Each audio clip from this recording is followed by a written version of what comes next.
Bonjour à tous, bienvenue à ce tout premier Dicotoin, émission cover du célébrissime jeu des dictionnaires.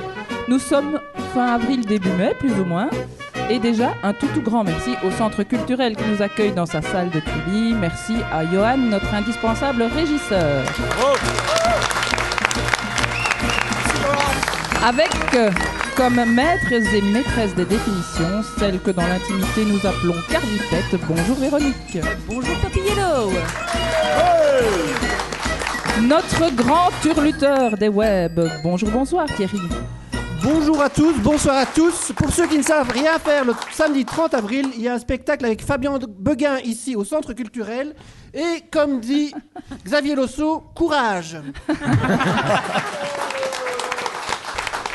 Il a tellement de surnoms qu'on ne sait plus comment l'appeler. Chamois, Rita, Fabichou, nous l'appellerons donc par son vrai nom aujourd'hui. Fabien Passif ici. Bonjour ma popinette, bonjour tout le monde. Il est célèbre jusqu'à Dubaï, enfin au moins pour une personne. Son fan l'écoute en pleurant derrière son poste de radio. Bonsoir Benny Whitebread. Merci, bonjour à tous. Pour les filles, 0476 244 787, merci. C'est un garçon qui vient d'ailleurs, de fort loin. D'ailleurs, on va l'appeler le gars d'à côté. Bonsoir Jean-François. Bonsoir.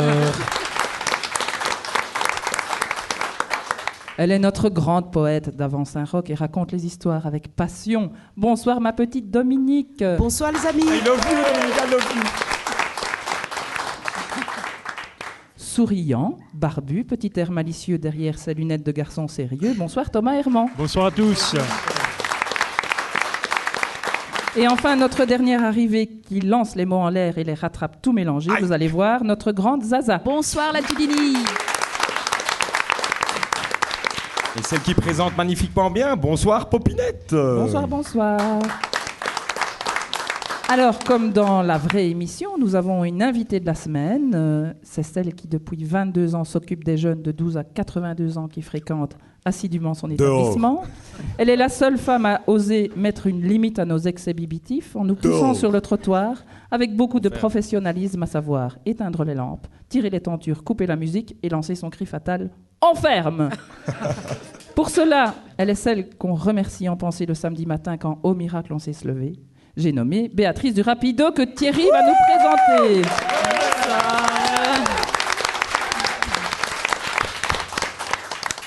Et voici notre rubrique Profil Facebook. Depuis que Béa sait que je m'y intéresse, elle n'y met plus que des choses intéressantes, ce qu'elle écoute comme musique, des pensées, des choses comme ça, mais c'est évidemment pas de cela dont je vais vous parler. Béa a 276 amis. Nous avons 80 amis en commun. Yves Caffonette n'a que 207 amis. Jojo Duchâtelet n'a que 95 amis. Joël Mulatin, 75 amis.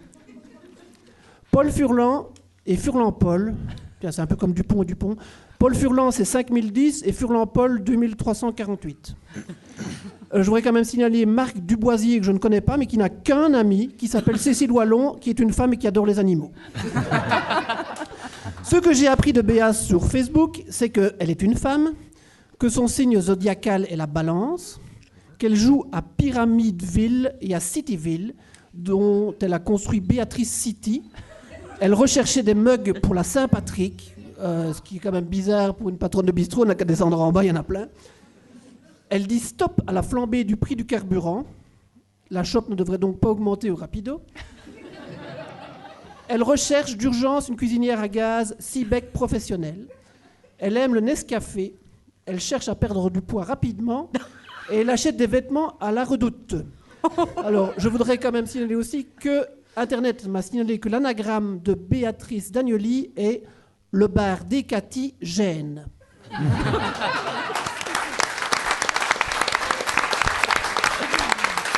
Merci Thierry. Splendide, le bar des Cathy. Alors Béatrice, bonjour, bonsoir, pas trop stressée? Non, ça va Poppy. Ça va bien. Je te rappelle le principe du jeu. Une seule bonne réponse se cache parmi les définitions. Et si tu veux bien, sauf si tu veux dire quelque chose, on va commencer tout de suite. Mais pas de problème. Concentre-toi bien, un vieux nom familier. Que signifie le mot chachlik, nom masculin singulier? C-H-C-H-L-I-K. Thomas. C'est un jeu très à la mode à Thoin qui ne se pratique qu'à la Saint-Roch. Le chachlik, c'est le jeu qui consiste à arracher la floche du chéchia du zouave pontifical, car il faut bien le reconnaître, un zouave pontif, c'est vert, c'est moche, bref, ça sert à rien. Sauf si vous pratiquez le chachlik. Le mot vient de la concaténation de chécha et schlik, le bruit que fait la floche arrachée. Comment faire pour jouer au chachlik cette Saint-Roch, me direz-vous ? C'est simple.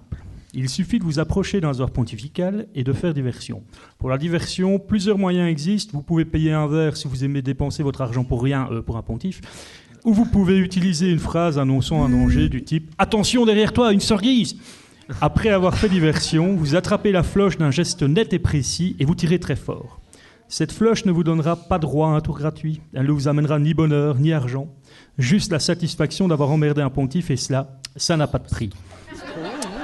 Il paraît que certaines cantinières, une truc genre mélodie, je sais plus, tempo, adorent ce jeu, même si la rumeur veut qu'elle se trompe souvent de floche. Le chachlik est donc un jeu très à la mode à Thoin. Je vous invite à le pratiquer cette Saint-Roch. Merci. Ça va nous changer de la chasse aux pingouins. Ah bah oui. Alors, où est-ce que j'en suis dans mes définitions ? Dominique, qu'est-ce qu'un chachlik ?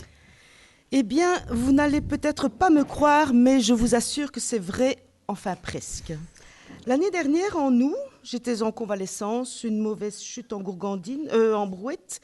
J'étais invitée par Mick Jagger dans sa propriété de Sussex. Tout un programme. Oui, je ne vous l'ai jamais dit parce que je n'ai pas envie de susciter des envies, voire des jalousies, mais je connais Mick Jagger.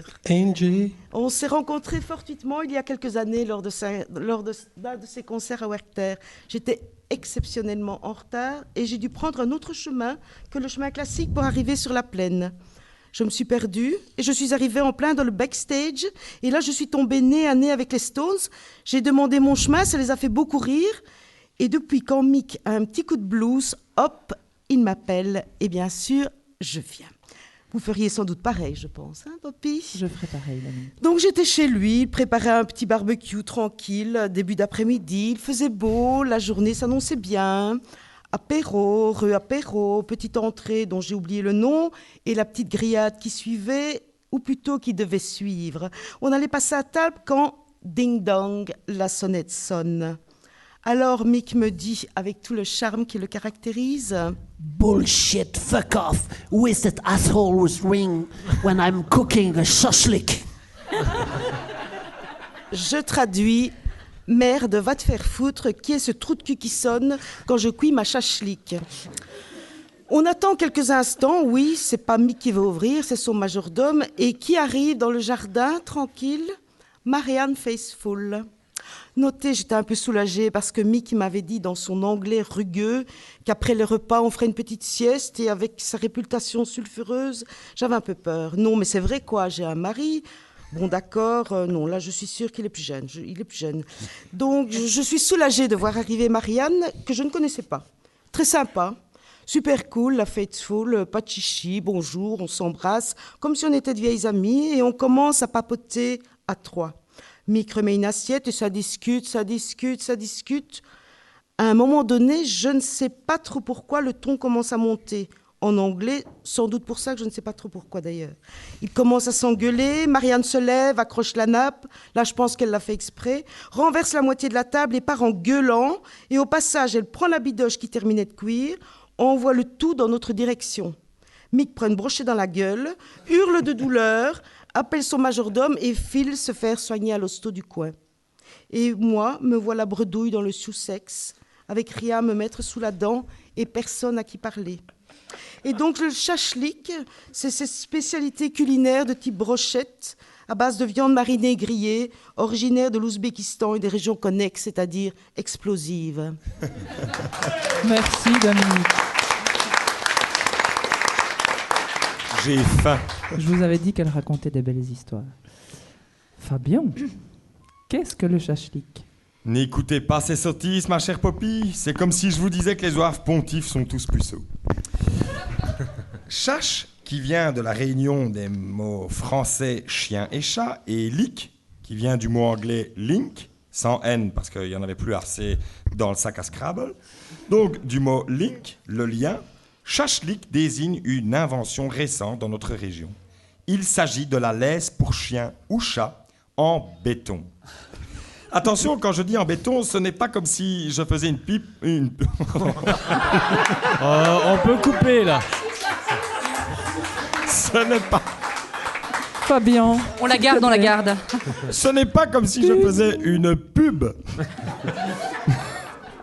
Oh, quelle belle laisse! C'est une laisse super efficace. C'est du béton. Je parle de la matière, le béton, le ciment, quoi. Cette invention, on la doit à Kevin Peterbrook, un ancien ingénieur sorti de l'école industrielle de Morlanway et qui travaillait aux cimenteries d'Aubourg. Un ancien de la cimenterie d'Aubourg, disais-je, car il s'est fait virer en 2002 pour avoir suggéré à la direction des cimenteries d'utiliser du maïs comme combustible pour les fours à ciment. Et il faut quand même bien l'avouer, l'entreprise a eu beaucoup de mal pour résorber les 6 millions de tonnes de pop-corn produites aux portes de la ville de Mons. Surtout que, comme le responsable de production de l'époque le disait, « Tire-le-Monde ne va jamais pouvoir nous fournir suffisamment en sucre avec cette quantité pareille. » Bref, revenons à notre cher Kevin Peterbrook.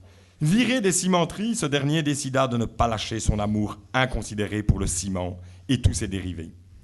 En effet, après avoir tenté le biberon en ciment, très résistant mais peu pratique et surtout à la base d'une recrudescence de morts par aplatissement de jeunes nourrissons en région wallonne, après la tentative de revente à la police fédérale de gilets pare-balles en béton armé, hyper résistant à tout type d'agression, c'est vrai, mais qui clouait au sol tout policier voulant poursuivre le moindre voleur, il réussit enfin à commercialiser un modèle de laisse pour chien en fil de ciment.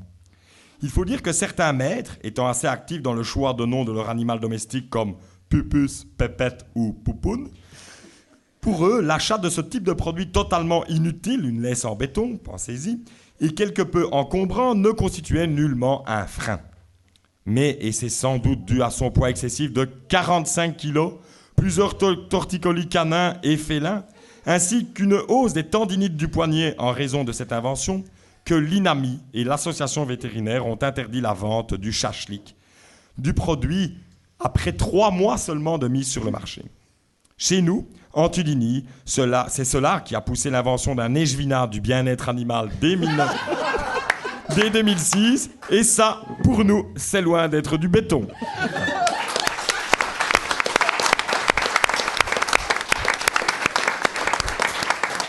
Merci Fabien.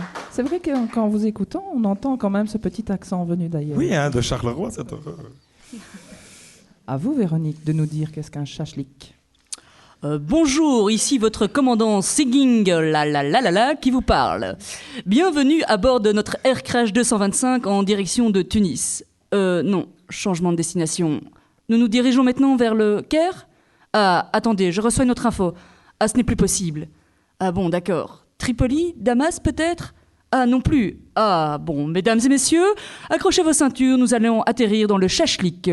Le shashlik, ma chère Poppy, est le no man's land où se sont réfugiés d'anciens despotes comme Ben Ali, Moubarak ou encore Kadhafi. Ouh, un no man's land. Merci, Véronique.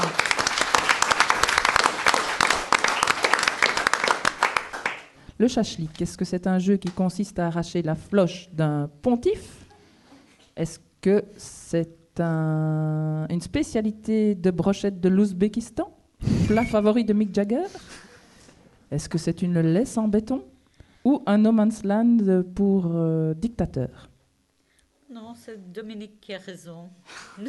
Une spécialité de brochette appréciée par Sacré Mick Jagger. Bravo. Sacré Mick Jagger.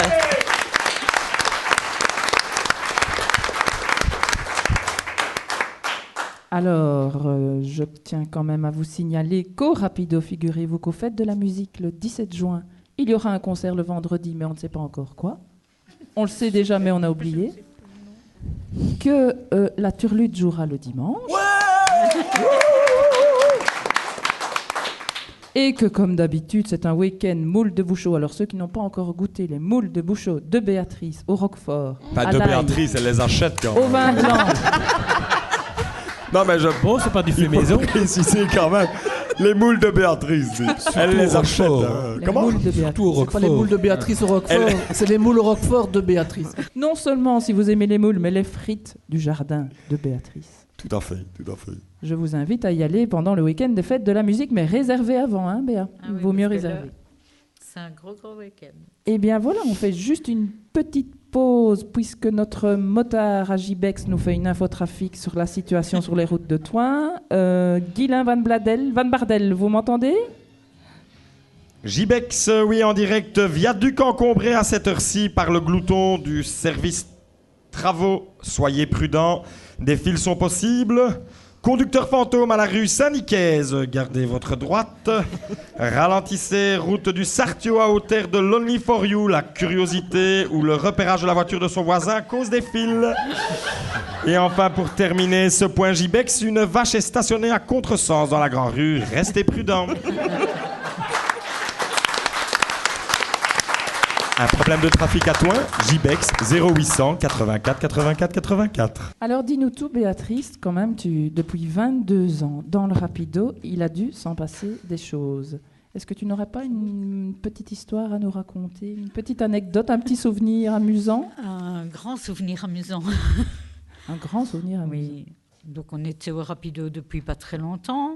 On découvre qu'il y a un puits dans la cave et dans notre public tudinien, nous avons un grand plongeur et donc nous avons demandé à ce plongeur que tout le monde connaît, un plongeur Jean-Michel, professionnel à la retraite,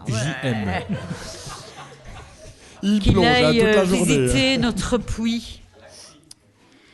Et donc Jean-Michel, tout fier, enfile sa combinaison de plongée, descend dans le puits, mais entre-temps, Fernand avait été chercher chez Madame Huard des pièces en or, des pièces en chocolat, qu'il avait lancées dans le puits. Et donc, Jean-Michel sort du puits. J'ai trouvé. Oh merde alors, ce n'était que des pièces en chocolat. Mais c'est vrai, hein, ça c'est vrai.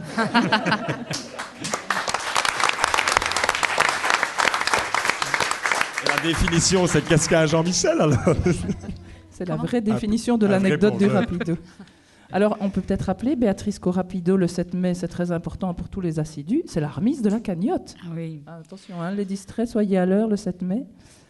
Même s'il y a la pré-sortie ce jour-là, n'oubliez pas d'aller chercher votre cagnotte. Et d'aller directement chez le brasseur après, pour ne pas les dépenser. Alors, qu'est-ce qu'on peut avoir comme autre actualité le week-end suivant, par exemple? Oui, je sais pas, une grande fête tudinienne. Une grande fête tudinienne. D'ailleurs, je ne sais pas s'il faut faire la publicité de la Saint-Roch au Rapido, vu qu'il n'y a jamais de place. Ne venez pas au Rapido. On aimerait bien avoir un peu de place. On continuera l'actualité suivante. On fera le mois de juin tantôt, Béatrice, Oui, d'accord? pas de souci. On continue avec une définition, puisqu'on est là pour ça. Ah, Benjamin. On va commencer par Benjamin. Qu'est-ce qu'un salpicon? Nom masculin singulier, S-A-L-P-I-C-O-N. Salpicon. Eh bien non, Poppy, ce n'est pas un nom masculin, c'est un nom féminin, car c'est une expression vieille de plusieurs siècles. Ah bon? Oui, si, je te jure. Les historiens s'accordent sur l'origine picarde du mot salpicon. En effet, le mot trouve son origine en 1118. Les Vermandois, soutenus par le roi de France, acquièrent aux dépens du comte de Beauve le comté d'Aménois par mariage et prend ainsi la prééminence de Picardie. C'est culturel quand même. Il y a beaucoup de dates, il faut suivre. Le comte de Beauve, que nous appellerons Kevin, pour les besoins d'anonymat, c'est plus facile. Kevin, fou amoureux de Dame Huard, sa promise, grand aïeul d'Hugues et d'handicapé, ok, provoqua immédiatement Raoul Ier en duel. Le 12 avril 1118, c'était un jeudi, dixit François Allard, serait le jour où Kevin laverait cet affront. Entre deux chocs de métal, des insultes fusèrent. Je vous promets, elles sont d'époque. Vadius, lève ta pite, ma chute log. As-tu des gars qui diront que c'est de torte? Ferme de bouc, ton nez va être dedans. Pas facile. La légende veut que Kevin, notre comte, dans un dernier râle après s'être fait transpercer par Raoul, prononça une malédiction terrible. Crève avec Tigros, sale picombe.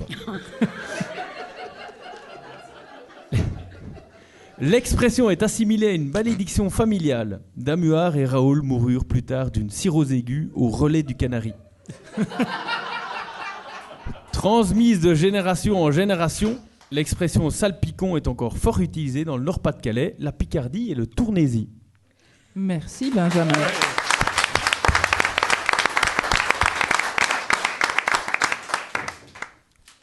Dites-moi c'est Jean-François maintenant, hein. Qu'est-ce qu'un salpicon? Un salpicon, je vois qu'on a été influencé par les mêmes sources.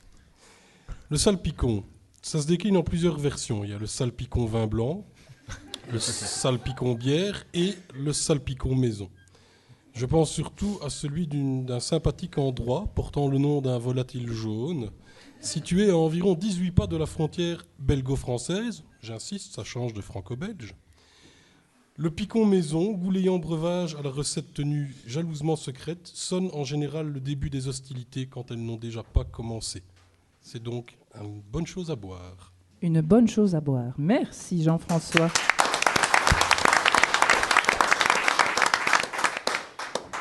Thomas, dites-nous, qu'est-ce qu'un salpicon? Non, Poppy, le salpicon, ce n'est pas du tout une boisson qu'on peut trouver aux Canaries. Ce n'est même pas non plus ce qu'on peut se dire en se réveillant le lendemain après une soirée aux Canaries. Le salpicon, c'était un jeu pratiqué au Moyen-Âge entre les nobles.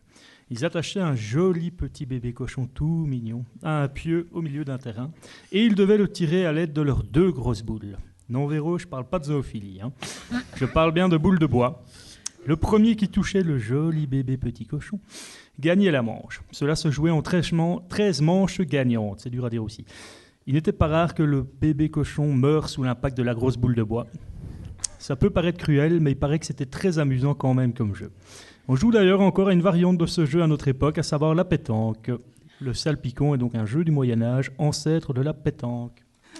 Merci Thomas.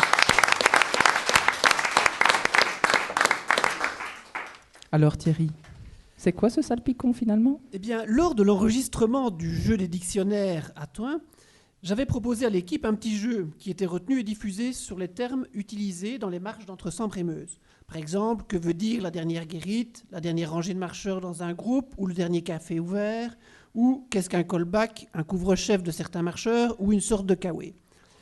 La dernière était « Qu'est-ce qu'une canne ?» Un bâton de tambour-major permettant d'indiquer le changement d'air de musique ou le nom populaire de la cantinière. Cette définition n'a malheureusement pas été retenue pour diffusion à l'antenne. Je n'ai jamais compris pourquoi. En fait, salpicon n'a rien à voir. Ce terme vieilli de cuisine d'origine espagnole est une préparation culinaire à base de viande coupée en petits morceaux de champignons et qui sert de garniture à de nombreux feuilletés. Cette bonne définition n'échappera évidemment pas à notre invité.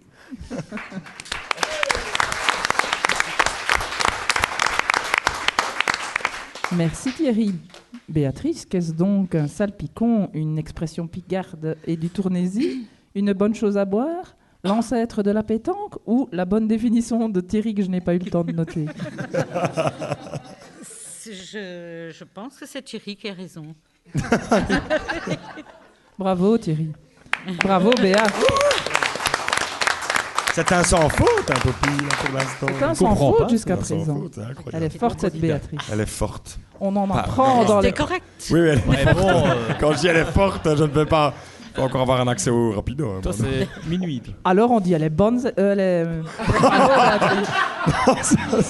Oh, bah, écoute. Poppy, tu traînes au rapido depuis plus longtemps que moi, tu fais ce que tu veux.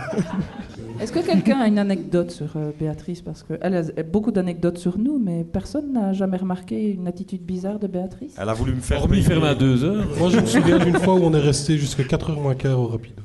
Ouais. 4 heures moins quart. Elle était en Bretagne. C'est pas possible. C'est une attitude bizarre quand même. Pas possible. Moi, je sais que quand elle a rénové son café à un certain moment, elle a fait croire à tout le monde que c'était moi qui avais clashé le plafond. Elle a voulu que je repaye l'entièreté. Bon, là, franchement. Alors que ce jour-là, je n'étais même pas là. Oh. Ça devait être un dimanche, il y avait la messe. Alors Béatrice, maintenant tu as compris le principe du jeu. Hein? Oui. On attaque tout de suite. On est là pour Sans ça, problème. pour une bonne définition. Qu'est-ce qu'une glossolalie? G-L-O-2-S-O-L-A-L-I-E. C'est un nom féminin Et on commence avec Véronique. Oups. Je m'ai trompée. Plémotoin, en avant les histoires.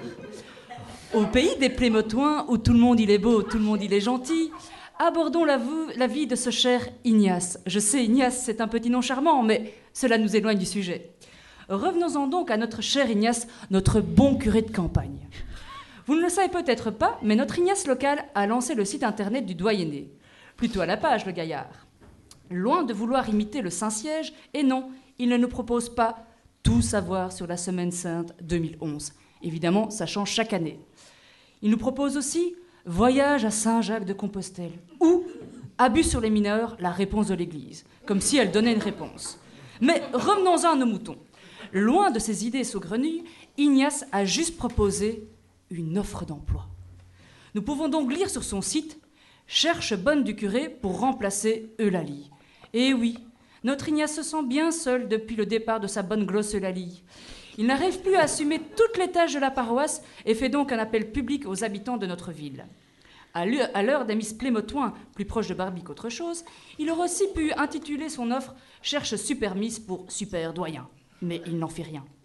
La suite de l'offre stipule « Envoyez votre candidature avec vos références et petits plats cuisinés ». Postscriptum 1.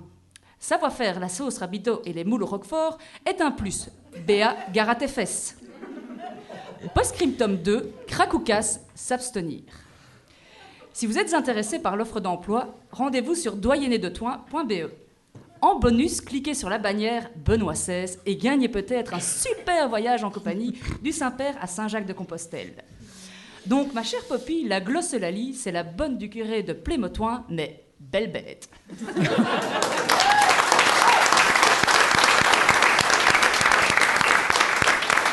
Merci Véronique.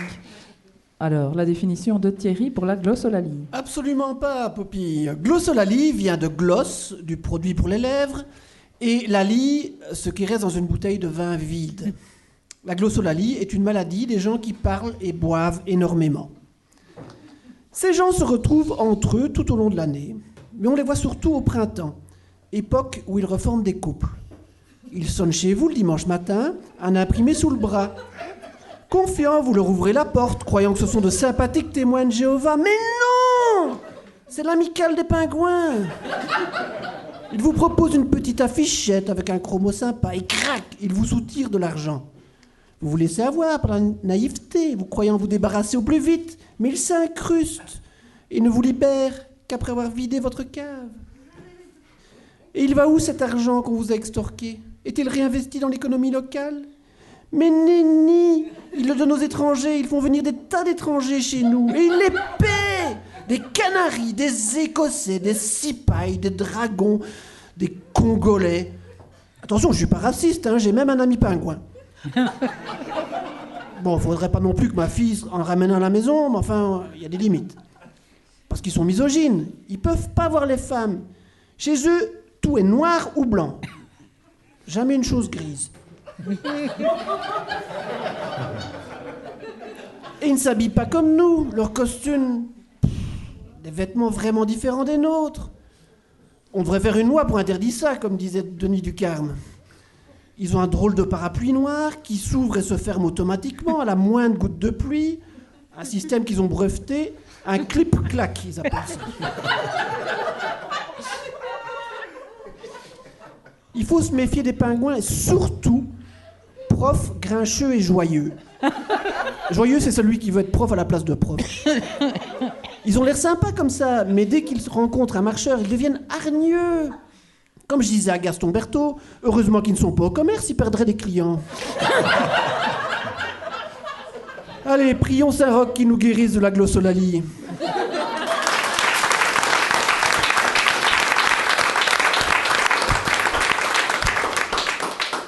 Merci Thierry. Ah, que ça fait du bien de rire autant. Jean-François, qu'est-ce qu'une glossolalie? La glossolalie. Il aurait pu s'agir d'une femme d'origine africaine, un peu rondelette et affublée d'un prénom quelque peu ancien, la glossolalie. Mais pas du tout. Cela vient du grec ancien iswoa, qui paraît-il se lit glossa, mais j'ai jamais fait de grec ancien. Et iaieo, qui paraît-il se prononce l'aléo, parler.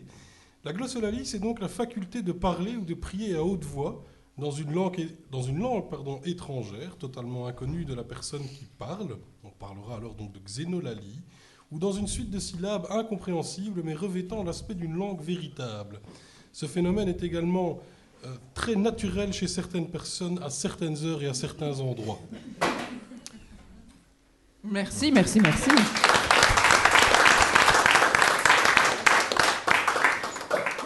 Eh bien, nous avons encore une définition, celle de Benjamin.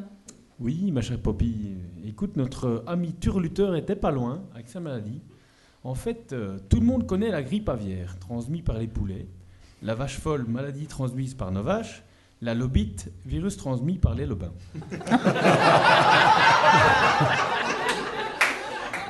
Du grec glossos, énervement, et lalos, récurrent, on a fait des études au Dicotoin. On connaît moins la glossolalie, virus transmis par les installateurs de Belgacom TV, ou Belgacom TV, comme on dit chez nous.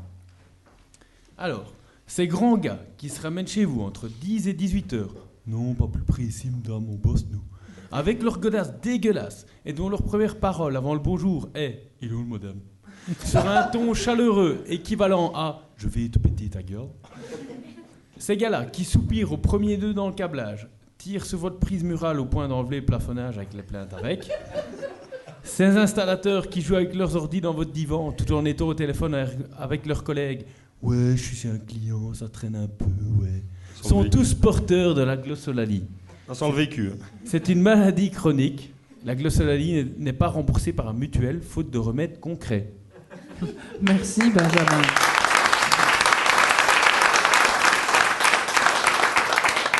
Alors Béatrice, qu'est-ce qu'une glossolalie? Est-ce que c'est une bonne du curé style Plémotoin?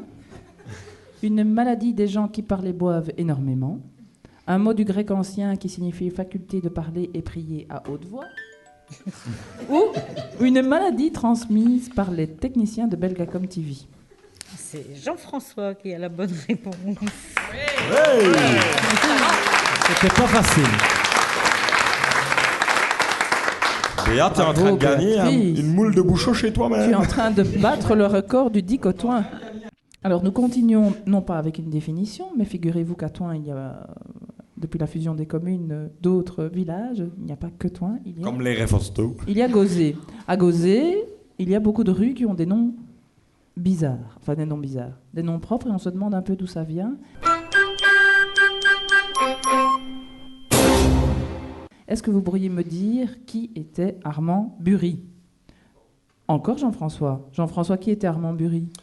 Armand Bury, ou Armand Bury, si on le prononce à l'anglaise. Né en 1937 au Royaume-Uni, dans le Middlesex. C'est près du Sussex. C'est une sorte de croisement un peu hermaphrodite. Le quartier en face de chez Mick. Voilà.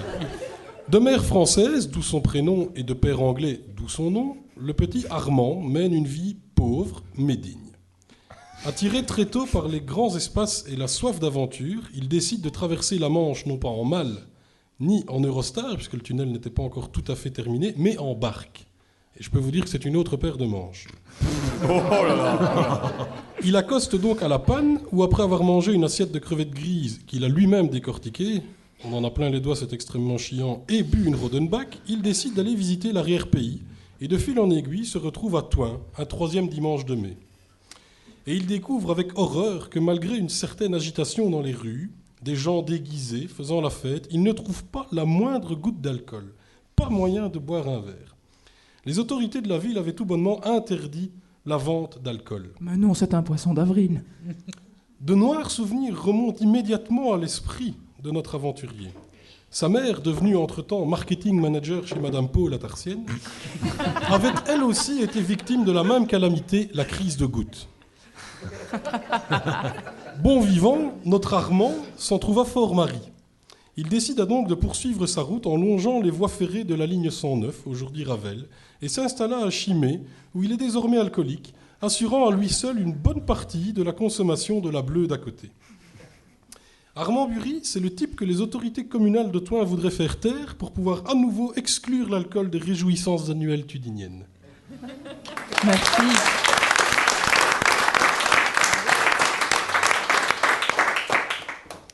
Alors, qui va faire une définition? Véronique, qui était Armand Bury? Armand Bury est le maître de l'univers tudinien, loin d'Adam et de son crâne ancestral. Pour rappel, Je suis Adam, prince d'Eternia, défenseur du secret du château des ombres.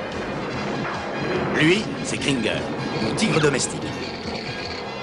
Mon secret, c'est de posséder une force fabuleuse depuis le jour où j'ai levé mon glaive magique en criant « Par le pouvoir du crâne ancestral !»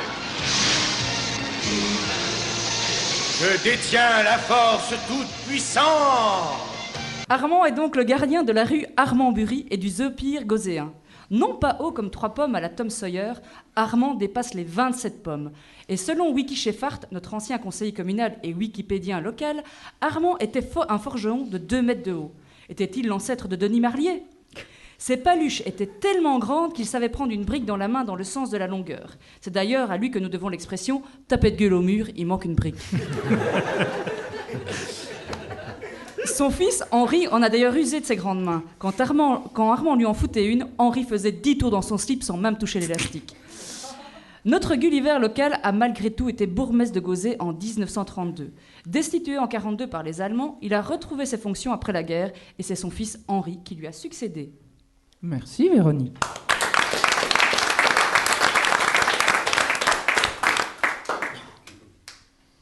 Alors Dominique, c'était un bourgmestre? Eh bien non, Poppy, non, vous n'allez pas me croire à nouveau, mais je vous assure que c'est vrai, j'ai rencontré Armand Bury. Enfin, presque. J'étais partie en week-end à Paris à 30 € la nuit d'hôtel avec le magazine Flair, parce que si vous achetez Flair certains samedis, ou peut-être le vendredi, je ne sais pas, vous pouvez gagner une nuit d'hôtel dans un endroit luxueux pour 30 €. Mais ça nous éloigne du sujet.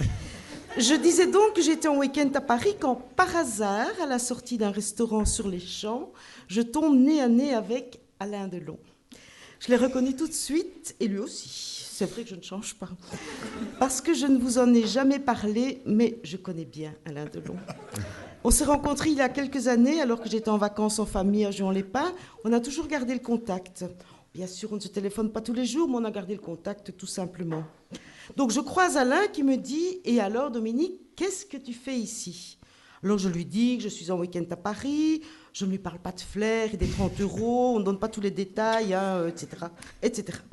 Donc il me demande ce que je deviens et j'explique simplement ma carrière artistique, le reste ne l'intéresse que peu, le dicotoin, mes projets de théâtre et mes contacts avec le monde du cinéma.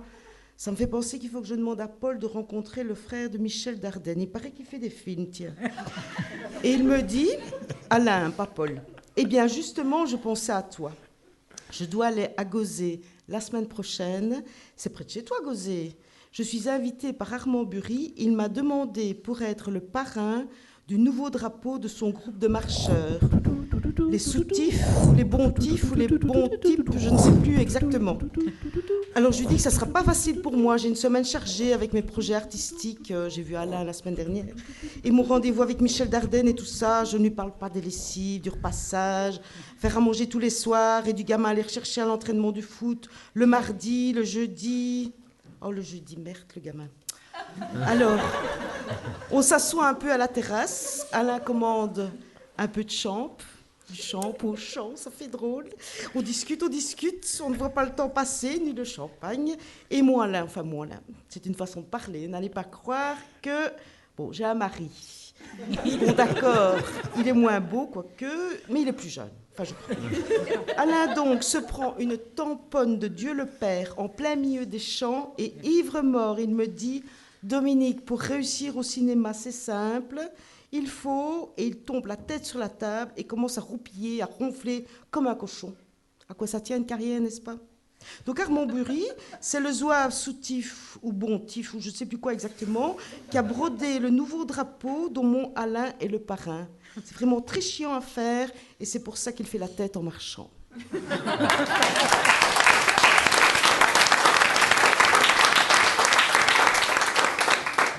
Merci Dominique. Est-ce que c'est bien ça, Fabien? Mais que nenni, ma chère Poppy. C'est comme si je vous annonçais qu'en dehors de la Saint-Roch, les zouaves pontifs louaient leur corps lors de l'enterrement de vie de jeune fille. Donc, c'est vraiment des sottises, tout ce que viennent de dire les chroniqueurs. Armand-Bury est le nom utilisé par nos politiciens de la région quand il s'agit de passer incognito dans la presse. Un peu comme le nom du prince de Réti ou de monsieur de Réti fut employé souvent par les monarques belges voulant garder l'anonymat lors de déplacements ou d'activités privées, voire très privées. C'est ainsi que dans la presse ou autres écrits publics, on utilise ce personnage. Par exemple, dans le Vers l'avenir du 19 mai 2010, on retrouve Armand-Bury a déclaré « Notre remise des médailles est la plus belle. La rentrée au château d'Amsureur est loin de lui arriver à la cheville. » En utilisant Armand-Bury comme nom de remplacement, ce commentaire empreint de chauvinisme et qui ressemble à une comparaison frauduleuse entre le Manneken Pis et la Tour Eiffel a permis à son auteur de rester dans l'anonymat et à ne pas être montré du doigt même par un enfant de 2 ans. Mais quelquefois, les rédactions oublient d'utiliser ce subterfuge dans leurs colonnes. C'est ainsi que l'on aurait pu retrouver dans le journal communal du 2 avril 2004, Armand-Bury a déclaré « La neige, un esprit oxygéné, une éducation d'ouverture. » Citation qui, même retournée dans tous les sens, ne veut, à mes yeux, enfin à mes oreilles, strictement rien dire.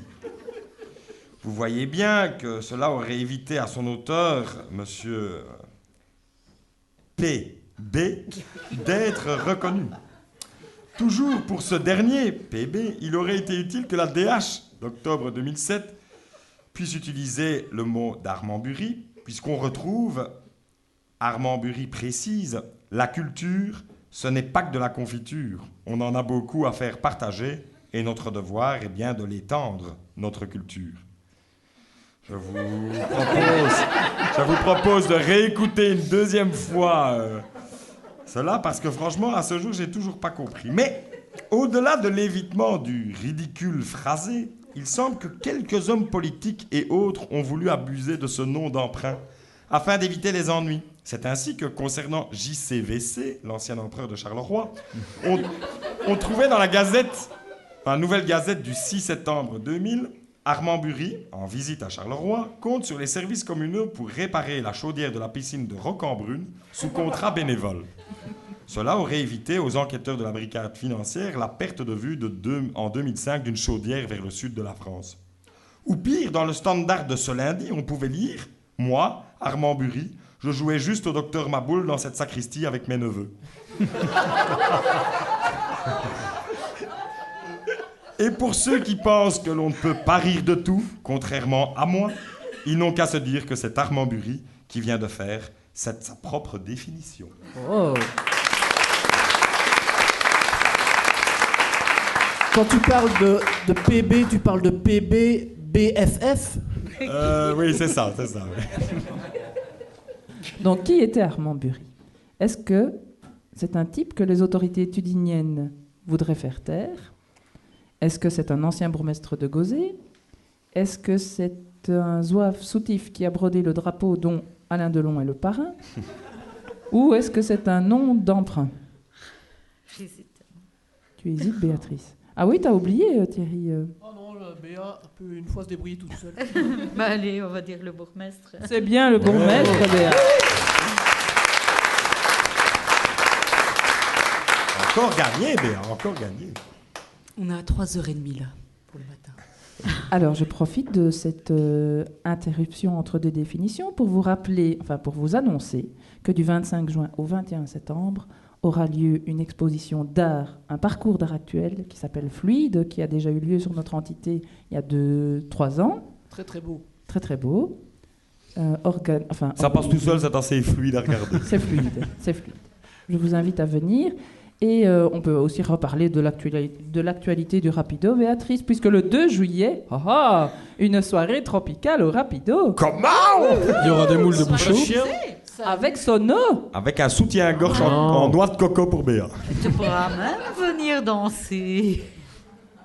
Donc ça, c'est le 2 juillet, soirée tropicale. Et le 28 juillet, le tour de la région wallonne. Venez tous au Rapido. Chez Béa. Ouais. Chez Béa. Il court chez Béa. Oui. Alors, je, savais on va bien faire... qu'il y avait des- je savais bien qu'il y avait des chevaux qui rentraient au rapido, mais Oui. pas des vélos. On va faire un petit jeu à Béatrice. Innover. Tu dois dire vrai ou faux, ou oui ou non. Qu'est-ce qu'on peut faire et qu'est-ce qu'on ne peut pas faire au rapido? Qu'est-ce qu'on peut faire? Pisser dans la chasse d'eau. Béatrice? Dans la chasse d'eau. Il suffit de démonter la chasse d'eau. C'était la dernière fois que je faisais pipi au rapido, apparemment. Dans la chasse d'eau, ça je n'avais encore Tu es jamais d'accord ou pas vu. d'accord? Bah non. Ah, Je crois qu'il y aura beaucoup de noms. Eh ben, je sais ce qui me reste à qu'est-ce faire. qu'on peut faire au rapido? Boire un verre en toute convivialité. Bah oui, bien sûr. Avant minuit. Mais quoi, vous n'êtes jamais allé au rapido? Qu'est-ce qu'on peut faire et pas faire au rapido? Danser sur le bar. Repeindre les murs. Vomir dans le cabinet. Éclater la vitre du Miss.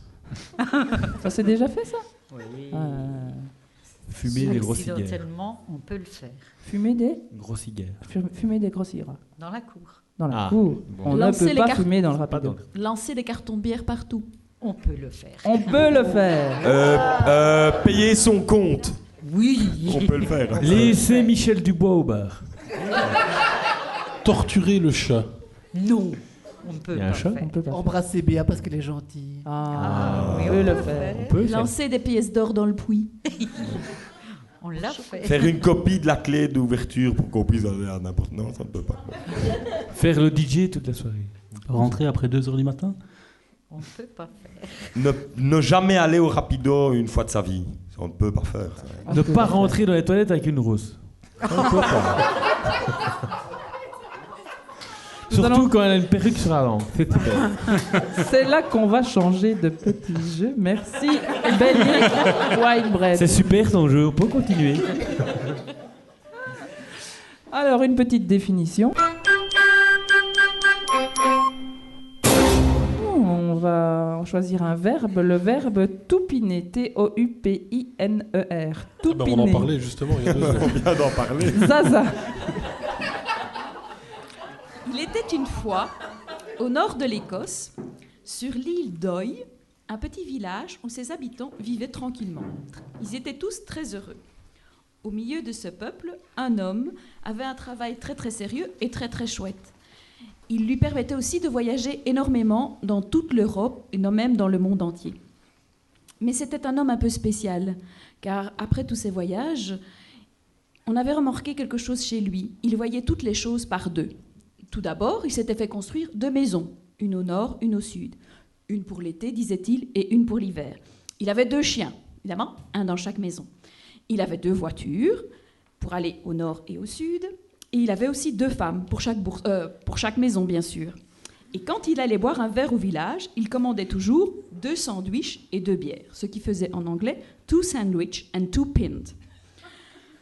Cet homme était très heureux. Un jour, on lui proposa de, pour les affaires, aller partir en Belgique pendant quelques semaines pour un voyage d'affaires. Il partit. Malheureusement, pendant qu'il était en Belgique, un immense ouragan arriva et dévasta toute l'île. Il emporta tout, ses maisons, ses chiens, ses voitures et ses femmes. Il était désœuvré. Perdu, il décida de s'installer en Belgique, pays qu'il avait très bien accueilli comparé à d'autres pays. Il s'est installé à la mer du Nord, ce qui lui rappelait un petit peu son Écosse, parce que par beau temps, on peut voir les côtes anglaises. Et de son ancienne vie, il n'a gardé qu'une seule manie. Quand il va au café du coin, il commande 2 pint, please. Voilà le verbe taupiner, c'est commander 2 bières à la fois. Commander 2 verres, 2 bières. 2 bières. 2 pints. Véronique, commander 2 bières?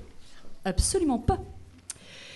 Eh bien, nous sommes les champions toutes catégories. Et oui, depuis le 30 mars, nous sommes les champions du monde. Nous sommes d'ailleurs officiellement entrés dans le Guinness World Records. Waouh! Aujourd'hui, nous en sommes à J plus 312 sans gouvernement. Et dire qu'à la Saint-Roch, ça fera 336 jours. Côté record, c'est clair, en Belgique, nous sommes forts. Champion des bières, champion des prix forts, champion des routes dégueulasses, mais aussi champion des guerres. Je prends pour exemple la guerre du rabot de Benoît Poelvoort, qui fait la gloire des barbus, ou encore la désormais célèbre No Gov No Sex de la méga sexy sénatrice SPA Temerman. Il faut dire que quand on voit sa tronche, il vaut mieux éviter toute action de rapprochement. Notre pays est donc à la pointe des records en conneries.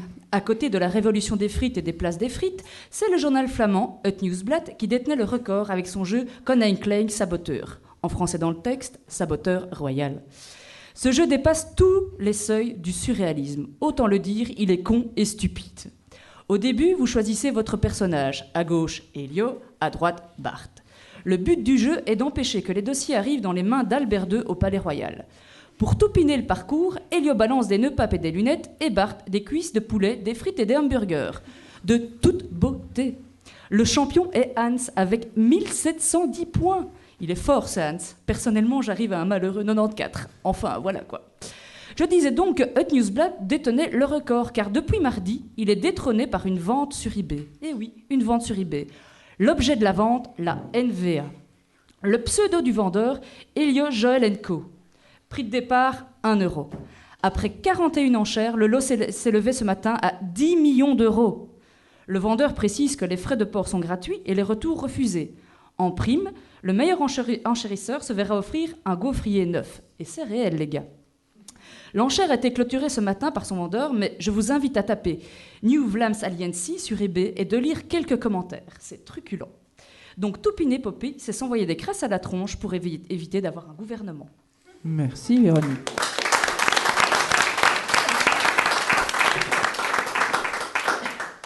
Qu'est-ce que tout piné, Thomas?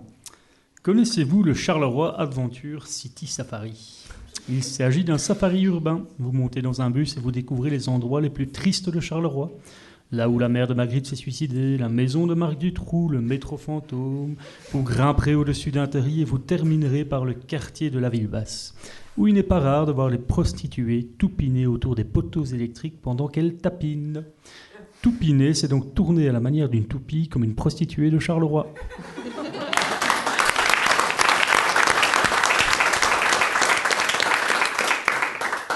Je n'arrive plus à suivre. Qu'est-ce que tout piné? Dernière définition de Thierry. Absolument pas. La semaine dernière, à la brocante du jardinet, ici à Tully, j'ai acheté un vieux tromblon d'occasion.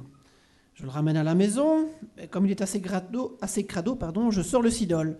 Je commence à le frotter et taratata, un génie apparaît. D'habitude, dit-il, j'accorde 3 vœux, mais ces temps-ci c'est très difficile. Il y a la crise politique, le chômage qui n'arrête pas de grimper, les salaires minables, la situation en Libye, le prix élevé du carburant. Donc tout ce que je pourrais concéder, ce sera un seul et unique vœu. Alors dis-moi, que désires-tu? Bon, je sais pas, je dis... pourquoi pas la paix au Moyen-Orient? Quoi? Qui dit le génie. Mais ça fait des lustres qu'il y a la guerre là-bas, je fais du bon boulot, mais c'est quand même... Là, je suis pas bon au point de pouvoir exaucer ce genre de vœu. Je sais même pas où c'est. Demande-moi quelque chose de plus simple. Je réfléchis un instant, je dis... Ah d'accord, écoute, il y a quelque chose qui me fatigue à la Saint-Roch, c'est le comité. Il s'énerve toujours sur nous et ça nous attriste. Je voudrais qu'une fois, Gaston dise quelque chose de gentil sur la compagnie. Le génie laisse échapper un profond soupir. Allez, donne-moi le putain d'Atlas qu'on en finisse. Toupiné signifie pour un membre du comité Saint-Roch, surtout prof grincheux et joyeux, d'être énervé, agité, exalté, émoustillé, ému, enflammé, irrité, remué, déchaîné, échauffé, surexcité, emballé, enfiévré, enivré, enthousiasmé, passionné, agacé, contrarié, exacerbé, exaspéré, indisposé, irrité, mécontenté par la venue de l'UNESCO à toi. Mais non, Poppy. Toupiner signifie raconter une blague très courte. Un exemple, c'est l'échevin de la culture qui vient voir un spectacle au centre culturel.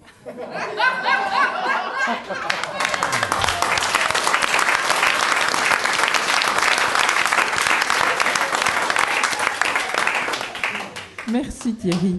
Alors Béatrice, concentre-toi bien. Que signifie toupiner? Commander 2 bières à la fois, s'envoyer des crasses à la figure pour éviter qu'un gouvernement ne puisse se former, tourner à la manière d'une toupie comme une prostituée de Charleroi. On a des séquences vidéo de ça doit être marrant. Et raconter une blague très courte. Oula. Le prochain enregistrement, on peut le faire chez toi, parce que là, on vient de se faire virer. Dites, mais Quelqu'un avait la bonne définition là-dedans? Oui, c'est en gras. C'est sur Thomas. Oui. Bien vu. C'est Bravo, Thomas. moi. Suffisait juste d'enlever prostituée de Charleroi. Hein. Ah, d'accord. Merci, merci. Tourner à la manière d'une toupie. Heureusement, il nous reste quand pour le pain.